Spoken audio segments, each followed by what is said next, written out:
Good evening, welcome to the Buck Stops here. I'm Vishnu Shom. On the program this evening on a day where they announce a 4-person panel to decide on the future of the Indian Premier League.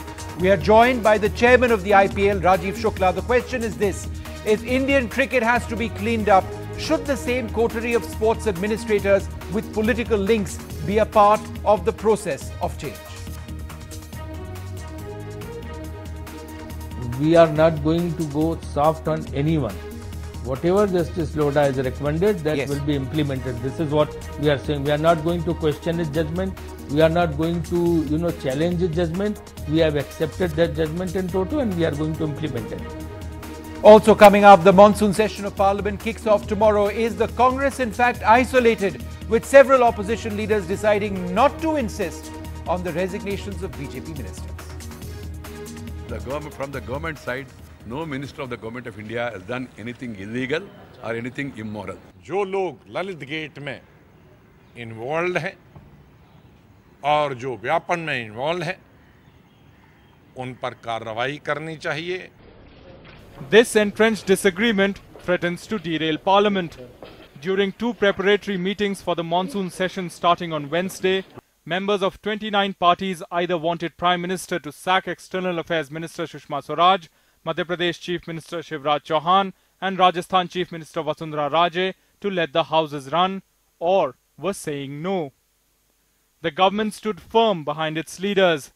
It has few options, as resignations over corruption allegations will impact Bihar polls.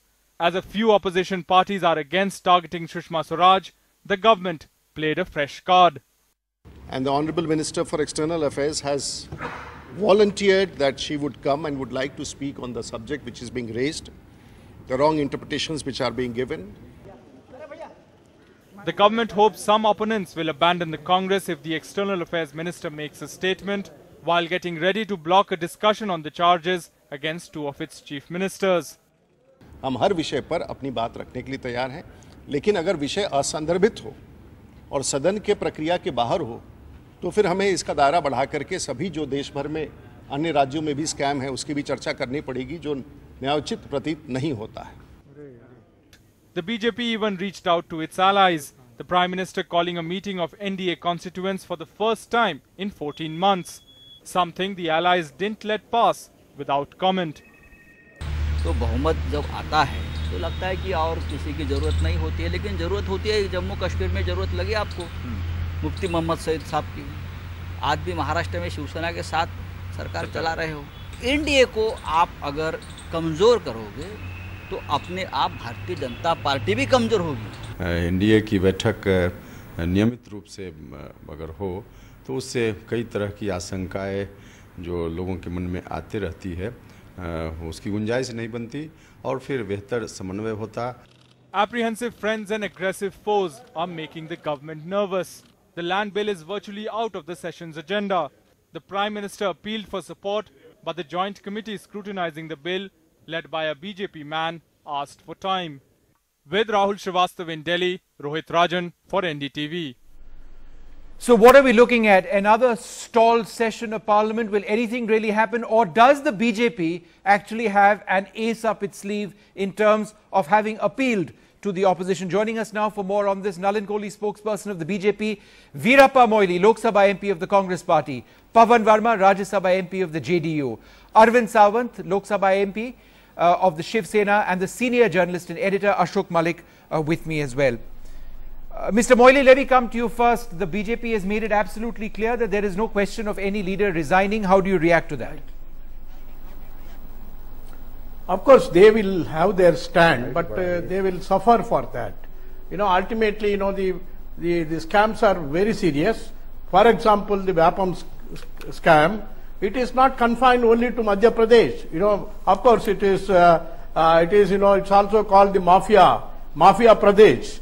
But at the same time, it is not only corruption issue, and a wide-scale corruption, then also it is an organized crime. And how many people have died? They owe an explanation to that. And explanation that's to the a fair country, point. That's a fair point. I'll come back to the issue of resignations in a moment. But Nalin Kohli, we do know that Sushma Swaraj, for example, will be speaking on the allegations against her but will the government, will the Prime Minister perhaps be speaking directly about the Vyapam scam and perhaps in defense of the Chief Minister Shivraj Chouhan? Will he give a statement on this huge scam? Well, I have a few things to make. First, directly onto your question, that I don't think any one of us are in a position to want to dictate to the Honorable Prime Minister of India when he should speak, on what he should speak and how he should speak. That model ended in 2014, where the Prime Minister's institution could have been ordered by the party apparatchiks. Second point is, let's go back to the session. This session is open for discussion. That's Parliament. Yes, there is a responsibility, a greater responsibility on the government to try and make it, but it also takes the opposition to run the session. It's not both ways. Nobody is running away from any discussion, but they have to be as per rules. With regard to the demands for resignations, maybe just compare it. In the UPA, there were cases registered against people who are now in jail, where omissions and commissions resulted in the Supreme Court turning down policies. There is no such thing against any leader. Nalin, I'm sorry now the demand cannot be. But you the didn't demand answer my cannot questions. be feeling emotion based on how a leader in the Congress party would like to see how the Congress spend time should on have its resignations, strategy. Nalin. Vyapam, you said it's not for anybody to prejudge what the Prime Minister should or shouldn't speak about. Okay, I'll but answer isn't it Vyapam. fair for the Prime Minister, given the fact that so many people have died, nobody's denied it, the Madhya Pradesh government has constituted an SIT thing, there's a CBI probe going on, what's wrong with a statement from him on this huge scam where people are dying? Well, let me give you a counter viewpoint. First, has it been confirmed when the matter has been handed over to the CBI? The Honorable Supreme Court, it went up. The Madhya Pradesh government itself said we'd like it. That was appreciated by the Honorable Supreme Court. Now, when the matter has not even been investigated, everyone is making an assumption of what the conclusion is.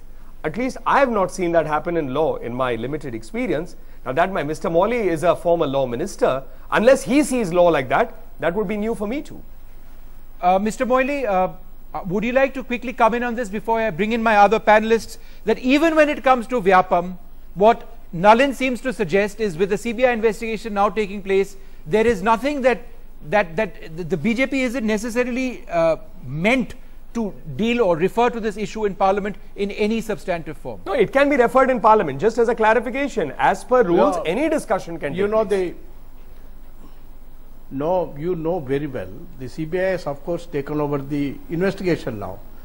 Much earlier, the SIT appointed by the High Court of Madhya Pradesh, they have been doing it. And they have already collected materials. And it is just available, the evidence is available. And ultimately on the basis of that evidence, now definitely we can find out who is at fault. And and right from 2010 or so, the Chief Minister, who has been the Medical Education Minister, who has been an Education Minister, under his own nose these things are happening. Okay. If a Chief Minister who is responsible, not only directly accountable and also vicariously responsible, and of course just because thereafter he moved for the CBI says that everything will not be washed off. Okay. Then naturally when he has done that, prima facie, there is a strong case against the Chief Okay, Minister. Nalin, I know you want to reply. I'm going to request you not to for a moment, just so that we can cover other subjects with my other. How can you do that? Fact. Corruption Okay, and just, Nalin, very briefly, because I'm being unfair to my other panelists. Very briefly, yes. But very briefly, it's just as a statement of fact, actually out of the 185 cases in Vyapam, 80 of them are at the point where investigations have got complete. Okay. They'll obviously be handed over or not, that the Supreme Court will decide. But 105 cases are not complete. Right. So it's not. And there are new cases being registered beyond that too. So I think Mr. Moily's facts were needed to be added, and that's why I thought I should have this. Okay. Mr. Verma, as far as the issue of resignations is concerned, Vasundhara Raje, Sushma Swaraj, Shivraj Singh Chouhan, where does your party stand? There is a sense that the BJP has reached out to opposition parties as far as resignations is concerned, that you aren't necessarily going to go along with what the Congress party does. No, we believe that this Parliament session should function. Okay. We believe that Parliament should function not as a unilateral agenda of the Treasury benches, but also as a forum of democratic accountability. That's how Parliament functions.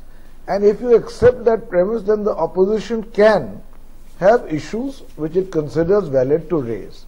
Now, on the specific question that you asked me, there has been a spectacular retraction from both promise and principle of this government. Yes. There has also been a spectacular display of double standards. Yes.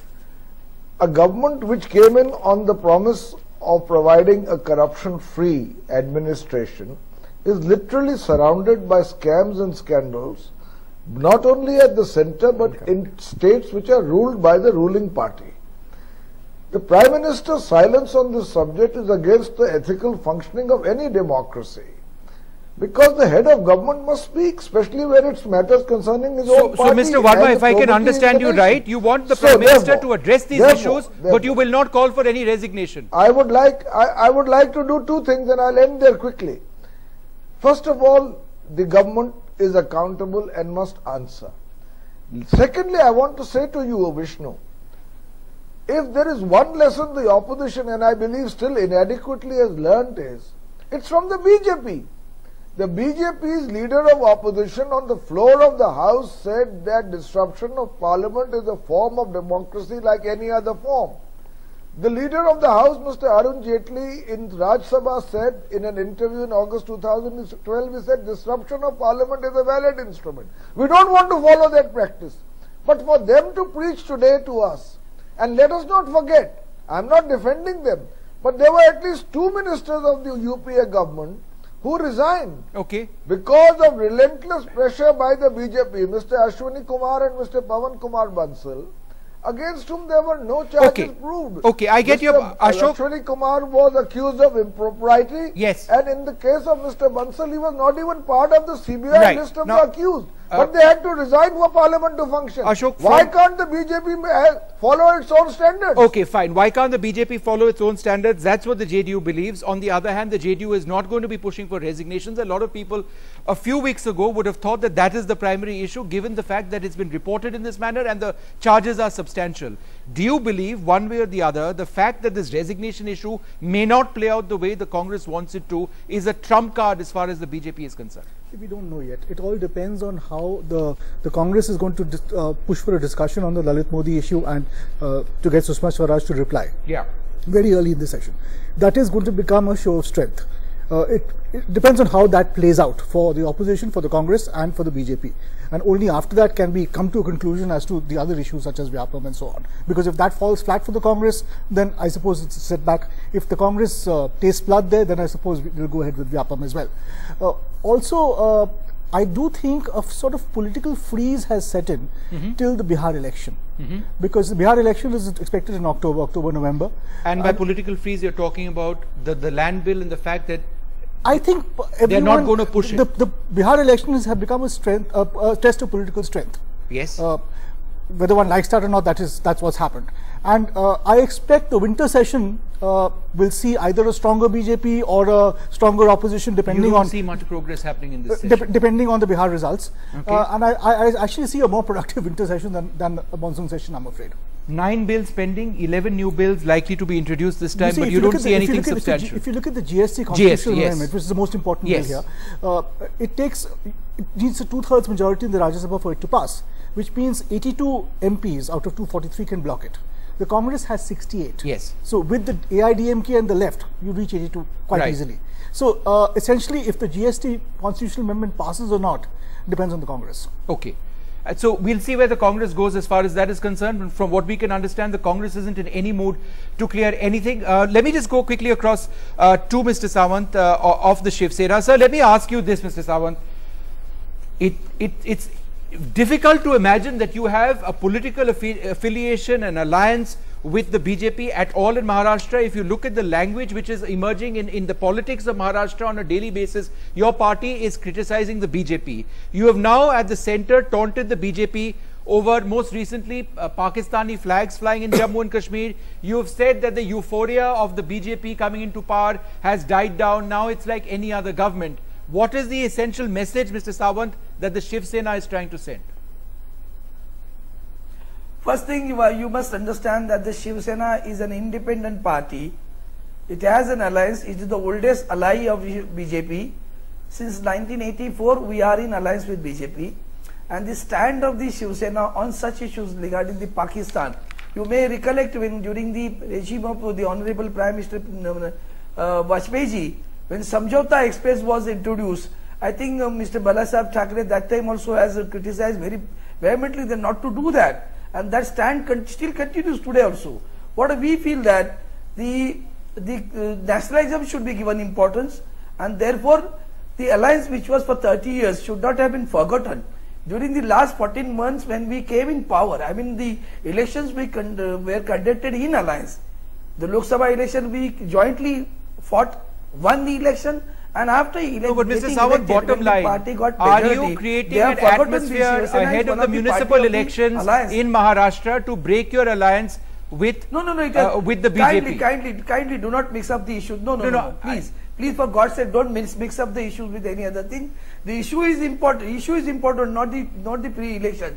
Since beginning we are saying it. It is not that today we are saying it. No, I realize that. Even coming up to the power also for the entire year regarding GST, regarding the land acquisition bill, we had our own opinions. Regarding the meeting with the Prime Minister of the Pakistan, we had our own experience and we have our own opinions about it, and we have expressed it loud and clear. We have never said that looking at the election, these elections going to come in 2017. We have said it earlier also, and again we have said it in 2014 also. Okay. When Nawaz Sharif, when Honorable Prime Minister wanted to meet him, the Uddhavji Thackeray, the chief of the party, has very clearly expressed it. No, so what is your strategy on the floor of Parliament? How are you going to be dealing with these issues, your differences in Parliament with the BJP? Will you be vocal or will you let the House? I think you have experiences as far as land acquisition. Yes. Land acquisition bill is there. Shiv Sena was firm on the issue, did not vote on that land acquisition bill, but luckily the government's good sense has prevailed. They have formed a select committee, yes, both GST as well as land acquisition bill. Okay. And you know, it's like this, all is well which ends well. Let it be very late, but the government has now asked for an NDA meeting. My party is already attending the meeting, and we have expressed our views in the meeting itself of the NDA. Okay, so a somewhat more conciliatory tone from the Shiv Sena than what we've seen in the last 2 days. Nalin, last question to you. You know, last few sessions of Parliament have been dominated as far as the land acquisition bill is concerned. There is likely to be a record 4th ordinance to ensure that land acquisition continues to be in the front burner. Is that because A, there is a sense that no matter what you do in the present state of Parliament, you will not be able to push it through, you don't have the numbers and the opposition will be too vocal? And secondly, is there also a sense that ahead of the Bihar elections, it doesn't make political sense for the BJP?